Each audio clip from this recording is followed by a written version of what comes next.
പാറും മണ്ഡലം ഇന്ന് ആലപ്പുഴയിലാണ്. ആലപ്പുഴ മണ്ഡലത്തിൽ LDF സ്ഥാനാർത്ഥി PP ചിത്തരഞ്ജനാണ് തീ പാറും മണ്ഡലത്തിൽ ചേരുന്നത്. ആലപ്പുഴയുടെ മണ്ണിൽ തീ പാറുന്നുണ്ടോ എന്നുള്ളതാണ് നമ്മൾ ഇനി നോക്കുന്നത്. അതെ, പുന്നപ്ര വയലാർ സമരഭൂമിയിലാണ് നമ്മൾ എത്തിയിട്ടുള്ളത് എന്നതാണ് ഏറ്റവും ശ്രദ്ധേയം. ഇവിടെ ആലപ്പുഴയുടെ പ്രത്യേകത എന്ന് വെച്ച് കഴിഞ്ഞാൽ ഇടതുപക്ഷത്തിന് വളക്കൂറുള്ള മണ്ണാണ് ആലപ്പുഴയുടേത്. കഴിഞ്ഞ തെരഞ്ഞെടുപ്പിൽ നോക്കുമ്പോൾ ആകെ 9 സീറ്റാണുള്ളത്. അതിൽ 8 LDF-നൊപ്പമാണ്. ആകെ UDF-നൊപ്പം ഉള്ളത് രമേശ് ചെന്നിത്തലയുടെ ഹരിപ്പാട് മണ്ഡലം മാത്രമാണ് എന്നുള്ളതാണ്. അപ്പോൾ ഇത്തവണ അതിൽ എത്രത്തോളം സീറ്റുകൾ നിലനിർത്താൻ LDF-നാകും, UDF എത്ര സീറ്റുകൾ പിടിച്ചെടുക്കും എന്ന തരത്തിലുള്ള വലിയ ആകാംക്ഷയുള്ള ചോദ്യമുണ്ട്. അപ്പോൾ നമ്മൾ ഇപ്പോൾ ആലപ്പുഴ മണ്ഡലത്തിലെ സാഹചര്യമാണ് നമ്മൾ പരിശോധിക്കുന്നത്. LDF സ്ഥാനാർത്ഥി PP ചിത്തരഞ്ജൻ ആളുകളോട് സംസാരിക്കുകയാണ്, വോട്ട് ചോദിക്കുകയാണ്. രാവിലെ തന്നെ അദ്ദേഹം ആളുകൾക്കിടയിലേക്ക് ഇറങ്ങിയിരിക്കുകയാണ്. നമസ്കാരം. Good morning. രാവിലെ തന്നെ ഇറങ്ങി. പിന്നെ നമ്മൾ 6 മണിക്കൂർ എല്ലാ ദിവസവും 6 മണിക്ക് ഇറങ്ങും. വെയില് നന്നായിട്ട് വരുന്നതിന് മുമ്പ് അങ്ങ് ആളുകൾ കാണുന്നതാണല്ലേ? വെയില് കൊള്ളണോ തവണ ഇത്തവണത്തെ തെരഞ്ഞെടുപ്പിന്റെ പ്രത്യേകത. വെയിൽ കൊണ്ട് വെയിലത്തും പോകുന്നുണ്ട്, പകലും രാവിലെയും പോകുന്നുണ്ട്. ഈ കുട്ടികളെ കാണുമ്പോൾ എന്താ തോന്നുന്നത്? കുട്ടികളാണ് നമ്മുടെ ഏറ്റവും വലിയ കരുത്ത്. കാരണം നാളെയുടെ തലമുറ അവരാണ്, എല്ലാ പ്രതീക്ഷ അവരിലാണ്. ഞങ്ങൾ ഏറ്റവും കൂടുതൽ ഊന്നൽ കൊടുക്കുന്നതും കായിക മേഖലക്ക് തന്നെയാണ്. ഇവിടെ ആലപ്പുഴയിൽ പ്രീതികുളങ്ങരയിലെ സ്റ്റേഡിയം, ആ സ്റ്റേഡിയം ഐശ്വസാറിൻ്റെ കാലത്ത് അതിൻ്റെ നിർമ്മാണം നടത്തി, അതിൻ്റെ പൂർത്തീകരണം പിന്നീട് ഞാൻ വന്നതിന് ശേഷം നടത്തി. ഇപ്പോൾ കലവൂർ നമ്മുടെ Kalichukulangara indoor stadium, Aryad indoor stadium, ഇത് രണ്ടെണ്ണത്തിൻ്റെയും പണി ഒരെണ്ണം പൂർത്തീകരിച്ച് ഉദ്ഘാടനം ചെയ്ത് നടക്കുന്നു. ഇത് കൂടാതെ STV സ്കൂള്, ലിയത്തേട്ടിൻ്റെ school, Kattoor school, Mararikulam saint Augustine school, 4 സ്കൂളുകൾക്ക് ഓരോ കോടി രൂപ വീതം കളിക്കളം നിർമ്മിക്കാൻ വേണ്ടി കൊടുത്തിട്ടുണ്ട്. കളിച്ചു വളരട്ടെ. കാരണം 2 കാര്യമാണ്. ഒന്ന്, കുട്ടികളിൽ കായികക്ഷമത വർദ്ധിപ്പിക്കുക. രണ്ടാമത്, ഇന്നത്തെ സാമൂഹ്യ വിപത്തായിട്ടുള്ള ലഹരിക്കെതിരായിട്ട് അവരെ ചിന്തിപ്പിക്കുവാൻ ഏറ്റവും പ്രധാനപ്പെട്ട മാർഗം എന്നുള്ള നിലയിൽ ഏറ്റവും ഊന്നൽ കൊടുക്കുന്നത് ഈ മേഖലക്കാണ്.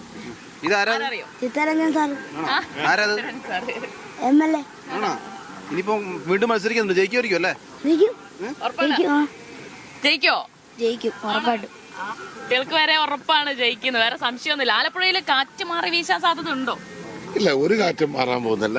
നല്ല ഇടതുപക്ഷത്തിന് അനുകൂലമായ നല്ലൊരു കൊടുങ്കാറ്റുണ്ടാകില്ല. അതൊരു ഇളങ്കാറ്റെങ്കിലും ഉണ്ടോ? നല്ല കാറ്റാണെന്ന് ചെന്ന് സോഷ്യൽ മീഡിയയിലൂടെ അപ്പുറത്ത് നല്ല കാറ്റുണ്ട്. പക്ഷേ ജനങ്ങളുടെ യഥാർത്ഥ പൾസ് ഞങ്ങൾക്ക് അനുകൂലമായിട്ട് തന്നെയാണ്. ഞാൻ നല്ല കുഞ്ഞുങ്ങൾ പറഞ്ഞതുപോലെ തന്നെ നല്ല നിലയിൽ ജയിക്കുമെന്നുള്ള കാര്യത്തിൽ. അവിടെ അമ്പലപ്പുഴയിലെ G സുധാകരൻ തൊടുത്ത് വിട്ടായത് എവിടെയെങ്കിലും കൊണ്ട് ചെന്ന് തറക്കോ? ഇവിടെ ഒരു വിധത്തിലാണ്. ഇവിടെയും തറക്കത്തില്ല, അമ്പലപ്പുഴയിലും തറക്കത്തില്ല.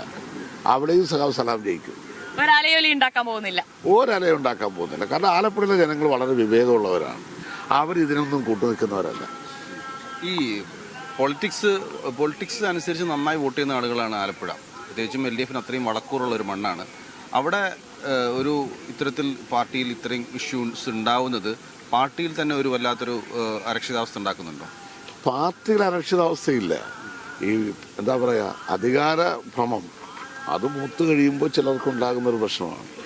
അതിനപ്പുറത്തേക്ക് അതിനെ കാണേണ്ട കാര്യമില്ല. കാരണം ഞാനായാലും പാർട്ടി ഇപ്പോൾ മത്സരിക്കാൻ അവസരം തന്നു, മത്സരിച്ചു. നാളെ പുതിയൊരാൾക്ക് വേണ്ടി ഞാൻ മാറിക്കൊടുക്കണ്ടേ? അങ്ങനെയല്ലേ ഒരു പുതിയ നിലയെ വളർത്തിയെടുക്കണ്ടേ? അതിനു പകരം ഞാൻ തന്നെ ആയിരിക്കണമെന്ന് ഒരു തെറ്റായ ചിന്ത എൻ്റെ മനസ്സിൽ വന്നാൽ അതിനെ എങ്ങനെ ന്യായീകരിക്കാൻ കഴിയും? സ്ഥാനാർത്ഥിത്വം കിട്ടാത്തത് മാത്രമല്ലല്ലോ G സുധാകരന്റെ പ്രശ്നം. കാലങ്ങളായി പാർട്ടിക്കുള്ളിൽ നേരിടുന്ന അവഗണന കൂടി അദ്ദേഹം പലപ്പോഴായി പറയുന്നുണ്ട്. അധിക്ഷേപങ്ങൾ, അതൊക്കെ ചർച്ച ചെയ്യപ്പെടേണ്ടതും പരിഹരിക്കാനും കഴിയുന്നതായിരുന്നില്ലേ പാർട്ടിക്ക്? അധിക്ഷേപമൊന്നുമില്ല. എല്ലാവരും അദ്ദേഹത്തെ ബഹുമാനിച്ചിട്ട് മാത്രമല്ല, അധിക്ഷേപമൊന്നും ഉണ്ടായിട്ടില്ല. പിന്നെ ഒരു പൊതു തീരുമാനമല്ലേ 75 വയസ്സ് കഴിഞ്ഞപ്പോൾ സംഘടനാ രംഗത്ത് നേതൃത്വ നിലയിൽ നിന്നും അദ്ദേഹത്തെ ജില്ലാ കമ്മിറ്റിയിലേക്കല്ലേ, ആ ജില്ലാ കമ്മിറ്റി യോഗങ്ങൾ അതിനുശേഷം ഇന്നുവരെ വന്നിട്ടില്ല. അതാണ് എൻ്റെ പ്രശ്നം. ഒന്നിനും വരാതെ മാറി നിന്ന് കഴിഞ്ഞാൽ സ്വാഭാവികമായും ആ ആളും പുറന്നോട്ട് മാറ്റപ്പെടുമല്ലോ. പ്രവർത്തിച്ച് മുന്നോട്ട് വരുന്നവരാരായാലും ശരി, അവർക്ക് കൂടുതൽ അംഗീകാരം കിട്ടും.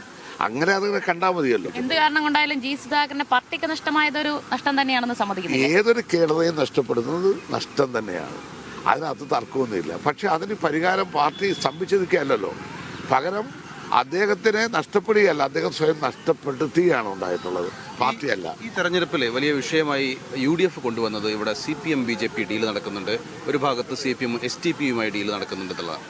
ഈ രണ്ടുപേരുമായി ഒരു ഡീലില്ല എന്നുള്ളത് മാത്രമല്ല, പലയിടത്തും UDF എല്ലാ കാലത്തും BJP-യുമായിട്ട് ധാരണ ഉണ്ടാക്കാറുണ്ട്. ആലപ്പുഴയിൽ STP-യുടെ വോട്ട് LDF-ന് ലഭിക്കുമോ? ഇവിടെ ആലപ്പുഴയെ സംബന്ധിച്ചിടത്തോളം ആരുടെയൊക്കെ വോട്ട് കിട്ടുമെന്ന് പറയാനൊക്കില്ല. പക്ഷേ SDP-യുടെ വോട്ട് കിട്ടുമെന്ന് നമുക്കറിഞ്ഞുകൂടാ. നമ്മളും അവരുമായിട്ട് യാതൊരു തരത്തിലുള്ള SDP-യുടെ വോട്ട് വേണ്ട എന്നുള്ള നിലപാടും ഒരിക്കലും ഇല്ല. ആരുടെയും വോട്ട് വേണ്ട നിലപാടില്ല. പാർട്ടിയായിട്ടല്ലല്ലോ, വ്യക്തികളെന്നുള്ള നിലയിലാണ്. RSSന്റെ വോട്ടോ RSS എന്നുള്ള നിലയിലൊക്കെ അല്ലല്ലോ. ഞങ്ങൾ RSSുമായിട്ടോ BJP-യുമായിട്ടോ SDP-യുമായിട്ടോ ഒരു ധാരണയും ഉണ്ടാക്കിയിട്ടില്ല. ആ ഇതിനകത്തുള്ള ഏതെങ്കിലും ആൾക്കാർക്ക് ആർക്ക് വേണേലും വോട്ട് ചെയ്യാം. അവർക്ക് UDF-ന് ചെയ്യാം, LDF-ന് ചെയ്യാം. പിന്നെ RSSനൊന്നും നമ്മൾ പ്രതീക്ഷിക്കുന്നില്ല. BJP-യുടെ സ്ഥാനാർത്ഥി ഉള്ളപ്പോൾ മറ്റേ ചോദ്യത്തിന് എന്തെങ്കിലും പ്രസക്തി ഉണ്ടോ? ശരി, എന്തായാലും സംസ്ഥാനത്തുടനീളം ഇപ്പോൾ അവസാന ലാപ്പിലേക്ക് എത്തി. ഇനി അധികം ദിവസമല്ല, കഷ്ടിച്ച ഒരാഴ്ച മാത്രമേ ഉള്ളൂ. ഇങ്ങനെയാണ് കണക്കുകൂട്ടലുകളൊക്കെ. എത്ര സീറ്റ് പിടിക്കും? മൂന്നാം ഗവൺമെന്റ് ഉണ്ടാകും. സീറ്റിന്റെ എണ്ണമൊന്നും ഇപ്പൊ പറയാനൊക്കെ തരാം. എന്തായാലും മൂന്നാം ഗവൺമെന്റ്. അതെന്താ, സീറ്റിൽ അത്ര വലിയ വിശ്വാസം ഇല്ലാത്തതുകൊണ്ടാണോ? അതല്ല, പിന്നെ സ്വാഭാവികമായും ബഹുമാനപ്പെട്ട മുഖ്യമന്ത്രി പറഞ്ഞതുപോലെ ഞങ്ങളുടെ ലക്ഷ്യം 110 സീറ്റാണ്. ആ 110 സീറ്റിലേക്ക് എത്തിക്കുന്നതിന് വേണ്ടിയുള്ള പരിശ്രമമാണ് LDF നടത്തിക്കൊണ്ടിരിക്കുന്നത്.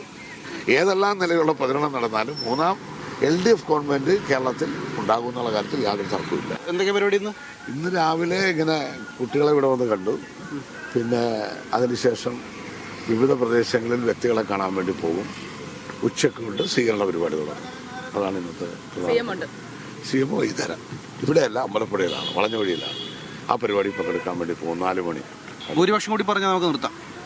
ഭൂരിപക്ഷം കഴിഞ്ഞതിന്റെ ഇരട്ടി ഭൂരിപക്ഷം, ഇരട്ടിയിൽ കുറയാത്ത ഭൂരിപക്ഷം കിട്ടും. ഒരു 20,000 അതിന്റെ മുകളിൽ വരും. 20,000-ന്റെ ആത്മവിശ്വാസത്തിലാണ് PP ചിത്തരഞ്ജൻ. അതിന്റെ മുകളിലാണ്. 20,000 അല്ല, തിരുത്ത്. പിന്നെ കറക്റ്റ് പറഞ്ഞു 20,000. അതല്ലല്ല, 25,000-ന്റെ മുകളിലായിരിക്കും. എന്തായാലും നോക്കാം നമുക്ക്. 25,000-ന് മുകളിലാണോ അതിൽ കൂടുതലാണോ എന്നൊക്കെ അറിയാം. നമുക്ക് എന്തായാലും കാത്തിരിക്കാം ഫലം വരുന്നത് വരെ.